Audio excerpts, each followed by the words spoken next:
Holes are. She and her staff spent 2 years and thousands of man-hours trying to analyze the financial condition of the 15 largest states. She wanted to find out if they would be able to pay back the money they borrowed and what kind of a risk they pose to the $3 trillion municipal bond market, where state and local governments go to finance their schools, highways, and other projects. How accurate is the financial information that's public on the states and municipalities? The lack of transparency with the state disclosure is the worst I have ever seen. Ultimately, we have to use what's publicly available data, and a lot of it is as old as June 2008.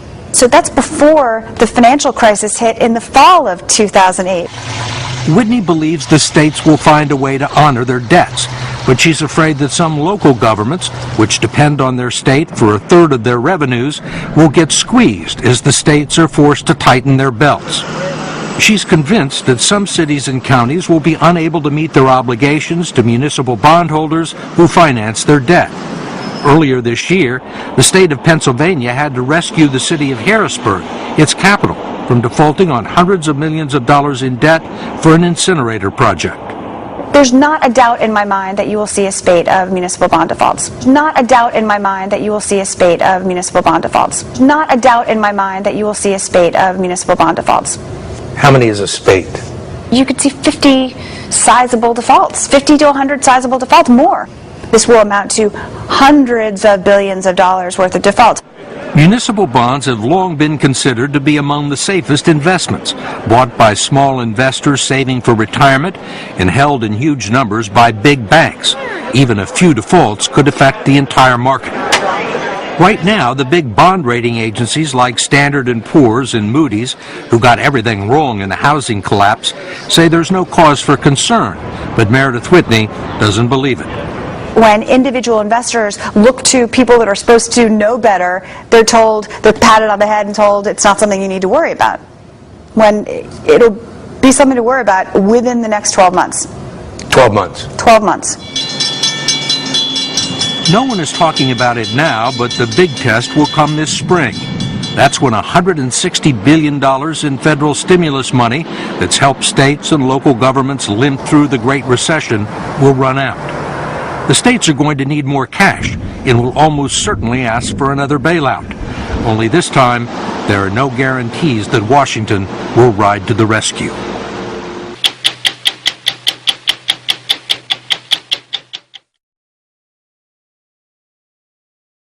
We are going to default on the national debt of the United States of America. I'm not talking about raising the debt limit, which you're hearing so much about. We are going to default on the national debt of $14 to $15 trillion. That's just in passing. Raise the debt limit or not. It really doesn't matter with them because there's going to be a default on the national debt regardless. Hi, my name is Hal Turner, and up until July 30th of this year, I hosted one of the most controversial radio shows anywhere on planet Earth through my website, halturnershow.com. At the end of July, I was under so much pressure from the media, special interest groups, and the federal government that I just couldn't sustain the show anymore. They used every tactic possible to get me off the air because I was revealing information that they didn't want the public to know. Earlier this week, I published on my blogspot, which is halturnershow.blogspot.com, a story that the United States government shipped 800 billion Ameros to the China Development Bank in preparation for the collapse of the United States dollar as a currency. Ladies and gentlemen, it wasn't a hoax. I have one of the Ameros from that shipment. This is an Amero. And what's even better is, on the front, at the bottom, look at the year. This was minted in 2007. Governments around the world now understand that the US dollar is going to become worthless. It's going to get exhausted as a currency. Plan on merging the United States with Canada and Mexico. And this Amero currency will replace the US dollar, the Canadian dollar, and the Mexican peso. Let me explain to you what's going to happen, how the U.S. dollar is going to collapse. At some point, the amount of money that the United States of America owes and the interest charged on that money will be unserviceable. We will reach a point where there won't be enough money in the entire federal budget to just pay the interest on the money we've borrowed. On the day that that happens, the Treasury Secretary of the United States will declare a force majeure.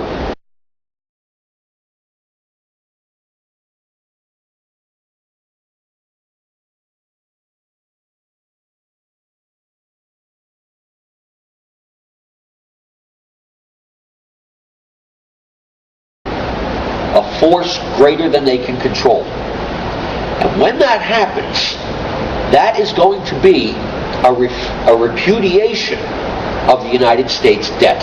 And everybody around the world is going to try to dump their U.S. dollars. Within a matter of days, the U.S. dollar is going to be worthless because nobody around the world wants it.